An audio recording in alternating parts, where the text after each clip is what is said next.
So last day we just had a quick introduction of what exponents were.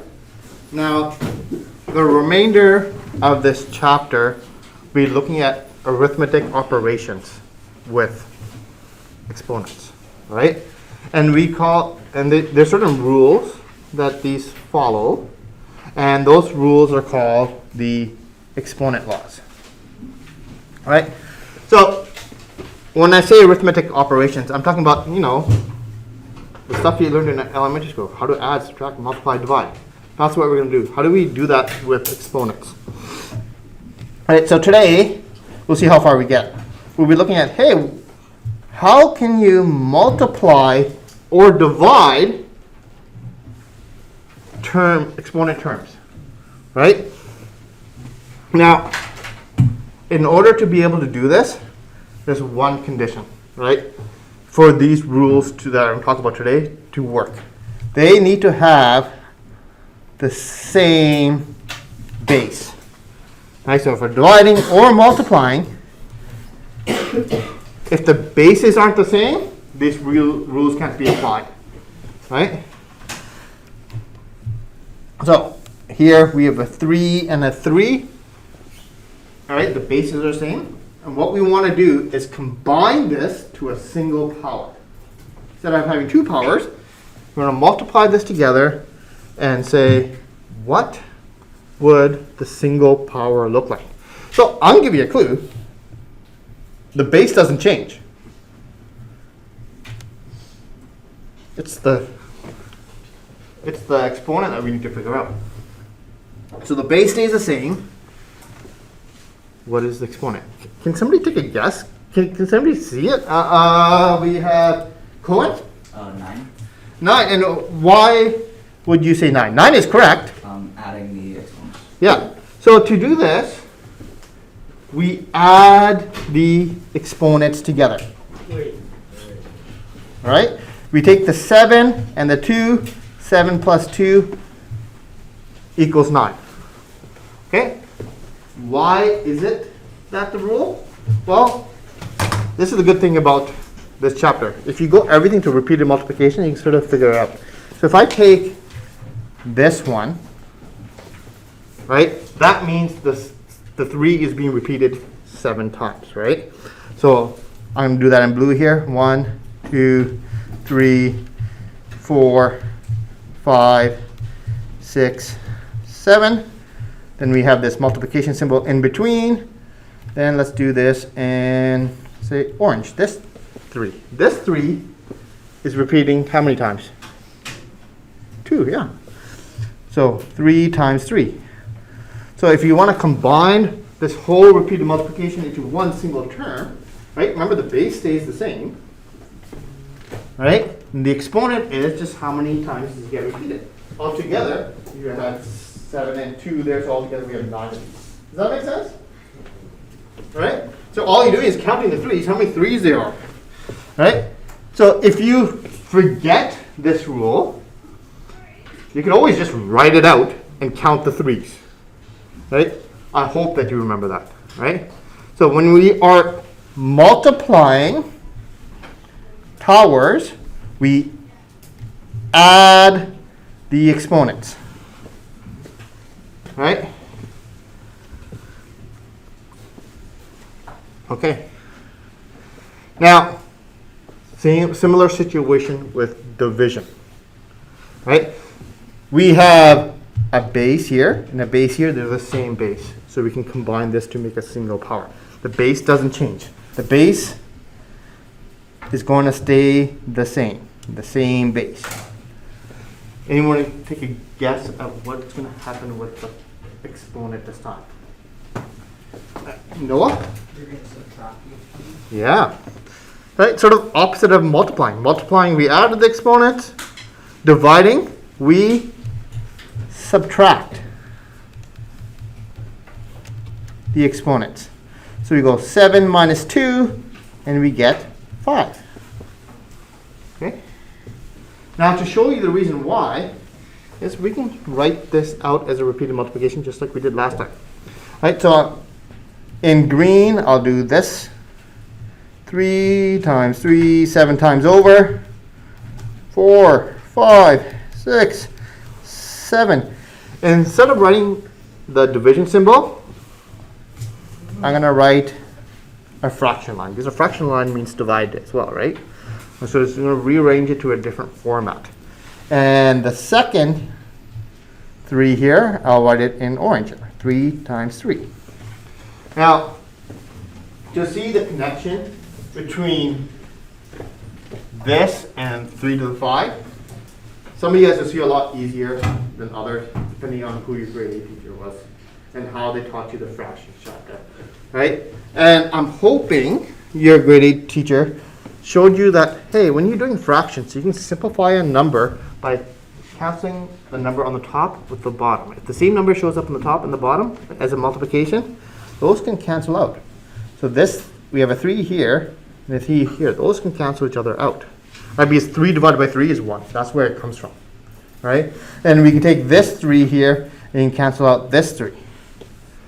Right? Did you guys see that before? Have you guys seen it before? Yeah. Anybody not seen it before? Okay. So altogether, we have this many 3's left over. There's 5, right? So that's why we subtract, right? That's the shorthand that I'm expecting you to know, right? Multiplying we add, dividing we subtract, right? That's what you got to sort of remember, all right? And if you don't remember it, you can always just do a little side example off to the side and sort of figure out it that way. Okay, so let's do some practice questions here. First question here. We're going to combine this together. What should the base be? What should the exponent be? 7. Junior, base? 2. 2. Exponent? 7. 7. Excellent. All right, next one. We'll do the evaluating later. All right. When you combine it together, what's the base? What's the exponent? All right. All right. Chase, how about you help me out? What's the base? What base do you see here? What base do you see here? The base is the bottom number, right? It's the same thing. So the base stays the same, okay? -4. Okay, what do we do when we're multiplying? What do we do with exponents? Are we adding or are we subtracting? What do you think? Adding. So what would the exponent for this be? 4. Yeah, to the 4. 2 and 2 make 4, right? All right. So the base doesn't change. Next one. What's the base? What should the exponent be? Noah? What's the base first? 6. Okay. What's the exponent? I want to say 3. You are right. This is a tricky question. Okay, this 6 has a 2. This 6, the second one, doesn't have an exponent, right? If it doesn't have an exponent, it means there is a little imaginary 1, right? There's 1 6 there. That's what it means, right? So make yourself a note if you don't see it, right? Note, if no exponent, right, it is 1, right? That's where the 3 comes from, right? The base stays the same. We're still adding the exponents. All right, next one. What's the base? 9. 9, thank you, Junior. What's the exponent? 6. 6. 3 plus 3 gives us 6. Simple as that. Okay. Next up. What's the base? What's the exponent? 5. Junior says 5. People agree with? 5. All right. Yeah, 5. People agree with 5? I got 2 people saying 5. Josh agrees. Right? And Mason agrees. Good, good, good. Now, Mr. Dollywell did a trick question here. Right? Remember the rule from before? Right? You can only combine if the powers are the same. Sorry, the bases are the same. The bases here, they're different. So we can't combine these together. Right? No, it would be not possible. Okay? So if I give you a question like this on a quiz or a test, right, and you realize it's not possible, right, don't leave it blank. A blank doesn't tell me anything. Doesn't tell me. It could mean that you understand it. Could mean that you don't understand it. So in this case, write down not possible. That makes it very clear that you know that you can't combine these things together. Right? The bases, right, have to be the same. Now, I'm going to make this a little bit harder. What do you think would happen? And I'm going to make up a question here. If I gave you this, all right? Instead of 2 terms, I give you 3. Do you think it changes what we do at all? No. No. So what would the base be? 4. Okay? Then we add 3 and 5. Yeah, you add all the exponents. So 3 and 5 would give us 8. 8 plus 2 gives us 10, right? 4 to the 10. So it doesn't matter if I give you 2 or 3 or even 15 of them. As long as the base is the same, all you're doing for multiplication is adding the exponents. All right? All right. Let's do dividing. Okay.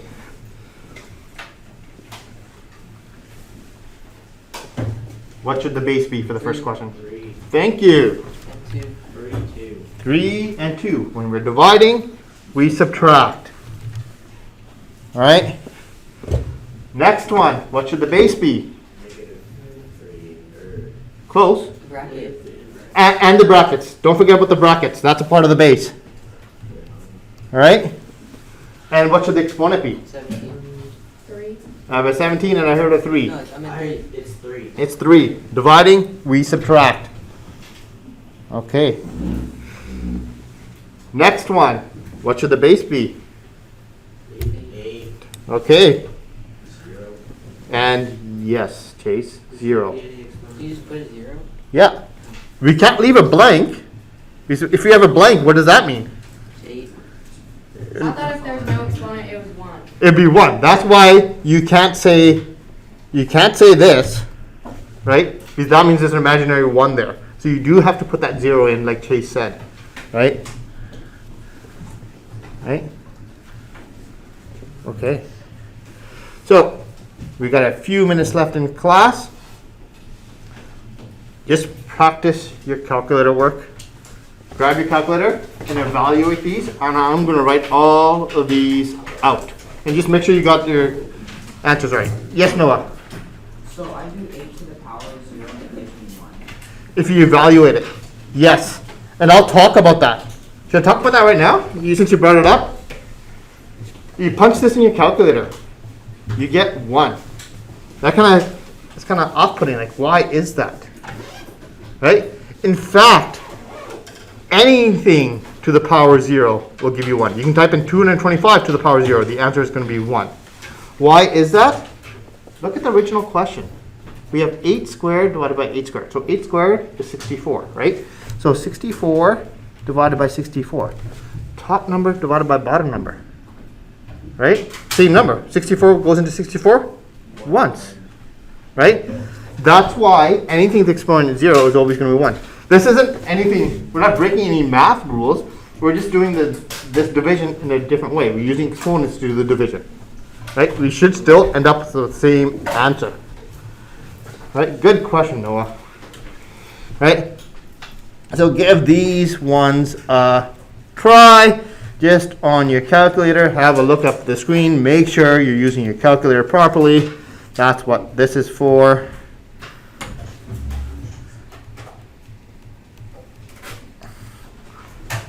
And by the way, this question here, where we said it's not possible to combine them, that's true, but we can still evaluate. right? So that would be a 9 times a 8, which would be 72, right? 9 times 8. Yeah, 3 squared, we have 3 times 3, which is 9. 2 cubed, which is 2 times 2 times 2, which is 8. So 9 times 8 is 72. Right? 9 and negative 27. Okay? So we will leave it at that.